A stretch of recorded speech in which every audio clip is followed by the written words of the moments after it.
अस्सलाम वालेकुम and welcome to Alfa Adhi securities, one of Pakistan leading stock brokerage firms. मैं हूं शुजा कुरैशी। मॉर्निंग ब्रीफिंग के साथ आज 10 नवंबर है, जो बुध का दिन है। और सबसे पहले जो मुल्क में कोरोना की सिचुएशन है उस पर हम नज़र डाल लेते हैं। पिछले 24 घंटे में तकरीबन 46,000 के करीब टेस्ट किए गए, उसमें से पॉजिटिव केसेस आए हैं 554। 1.2% पे पॉजिटिविटी परसेंटेज है और पिछले 24 घंटे में 8 डेथ्स हुई हैं।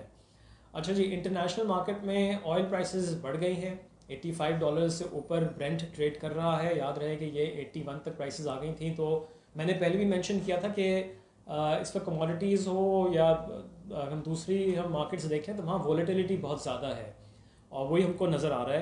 तो 81 से एकदम से 83 के करीब ट्रेड हो रहा था ब्रेंट, और फिर अभी 85 पे हो गया है। तो ये सूरत हाल है। अच्छा, इसकी वजह से हो सकता है मैं आगे जाकर और बात करूँगा, लेकिन चूँकि यहाँ पे हम मेंशन कर रहे हैं तो मैं ये सिर्फ कह दूँ कि हमारा जो ईएनपी सेक्टर है वो कुछ थोड़ा सा परफॉर्म कर सकता है। वैसे तो खैर ईएनपी सेक्टर हमको पता है कि इसने अंडर परफॉर्म किया है और अभी भी स्टॉक्स जो है ओजीडीसी पीपीएल अंडर वैल्यूड हैं, बट उसकी वजह जो है वो सर्कुलर डेट है।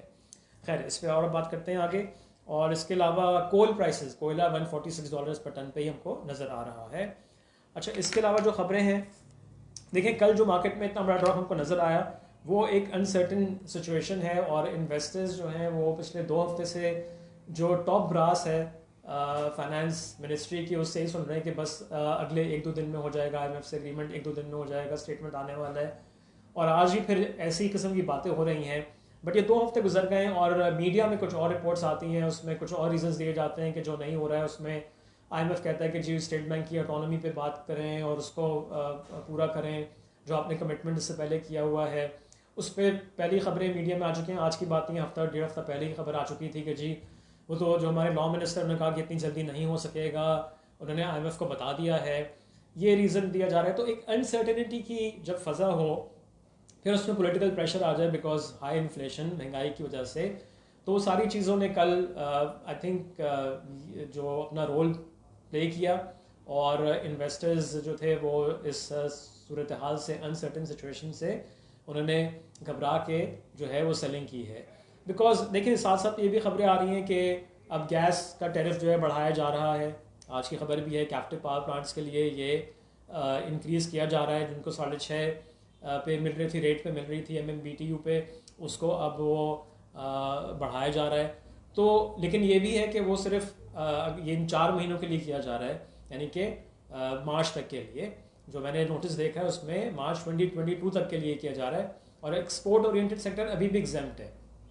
ठीक है, तो ये चीज़ें हैं। प्लस बिजली का हमको पता है कि जी नेपरा ने अलाउ कर दिया है डिस्ट्रीब्यूशन कंपनीज को कि ₹2.5 तक वो बढ़ा सकते हैं पर यूनिट। तो अब ये जो इन्फ्लेशनरी इम्पैक्ट है प्लस जो मॉनेटरी पॉलिसी स्टेटमेंट आना है इस महीने, जिसमें ऑलरेडी मार्केट में बातें हो रही हैं कि आईएमएफ ने वहाँ भी कहा है कि आप एकदम से रेट को बढ़ाएं, और मार्केट एक्सपेक्ट कर रही है एनीवेयर बिटवीन 50 बेसिस पॉइंट से 1% तक का इंक्रीज़। तो अगर एकदम से एक बड़ा इंक्रीज़ आता है तो वो भी, उसको भी मार्केट जो है एब्जॉर्ब कर रही है और जो सेलिंग प्रेशर आ रहा है उसकी वजह से भी आ रहा है।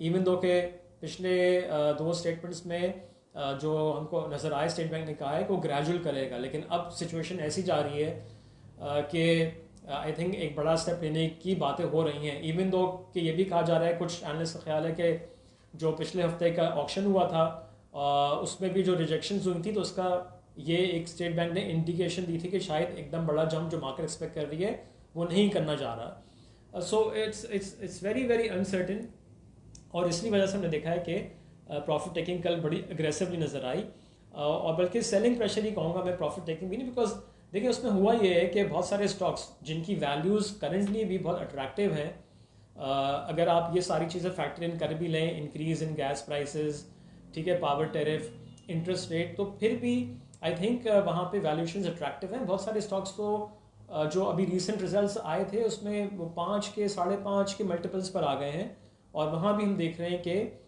सेलिंग ज़्यादा है और बाइंग कम है।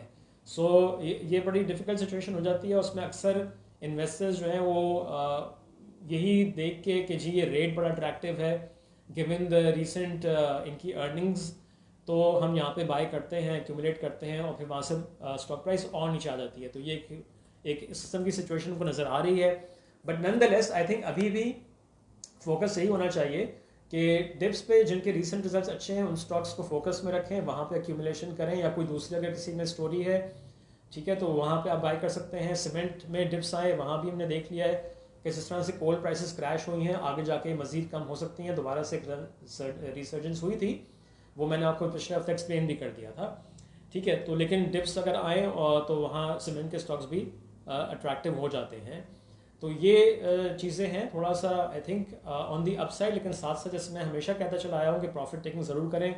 जब इंडेक्स ने पिछले हफ्ते 47,000 और इंट्राडे बेसिस पे 600 पे चली गई थी, तो वो एक अच्छा मौका था वहाँ से जो है प्रॉफिट बुक करने का। और वोलेटिलिटी आप देखें ना कितनी है, हमने फ्राइडे क्लोज किया था 47,200 के आसपास, और कल हमने 46,200 कर लो, तो सिर्फ 2 दिन में हमने 1000 पॉइंट्स की फ्लक्चुएशन भी देख ली। तो काफ़ी एजी हमको कल इन्वेस्टर्स नज़र आए। लेकिन उसकी वजह भी है। सो अगेन आई थिंक अब जो टेक्निकल लेवल्स हैं वो इन प्ले हैं ऑन दी अपसाइड, जो कि मार्केट काफ़ी गिर गई है। आई थिंक 46,500-600 के बीच में रेजिस्टेंस नज़र आ सकती है। अब on the down side support 46,000 और 45,900 ये लेवल्स जो हैं इम्पॉर्टेंट होंगे, तो इन पे भी फोकस करें। अच्छा, इसके अलावा अगर खबरें अच्छा, एक कल जो खबर थी उस कि जी वो प्राइम मिनिस्टर साहब ने वो जो आइडिया था कॉल करने का एमडी आईएमएफ को, वो ड्रॉप कर दिया, तो उससे क्लैरिफिकेशन शौकत अली साहब ने दे दी कि ऐसी कोई बात थी ही नहीं, ठीक है। अच्छा, मैंने गैस प्राइस की और इसकी भी बात कर ली है। और ओके जी, इस company specific news, Toyota Pakistan ने अपनी तमाम जो लाइनअप है गाड़ियों का, मॉडल्स का, उनकी प्राइसेस बढ़ा दी हैं। ये एक और ख़बर है।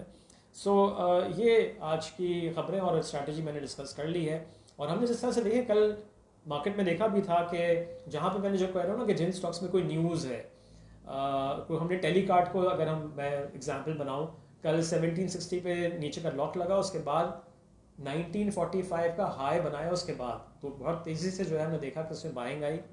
और चूँकि आप जानते ही हैं कि इससे पहले वो नोटिस दे ही चुके हैं कि वो सुपरनेट का आईपीओ करने जाएंगे। ये इस किस्म की स्टोरी जहाँ स्टॉक्स में है, तो वहाँ पे अगर ये इस किस्म की डिप्स आएँ तो आप वहाँ भी एक्यूमुलेशन कर सकते हैं। That's about it. देखते हैं कि और ड्यूरिंग द डे कोई और ख़बर आती है तो आपको ज़रूर अपडेट करेंगे। Have a nice day, take care, अल्लाह हाफ़िज़।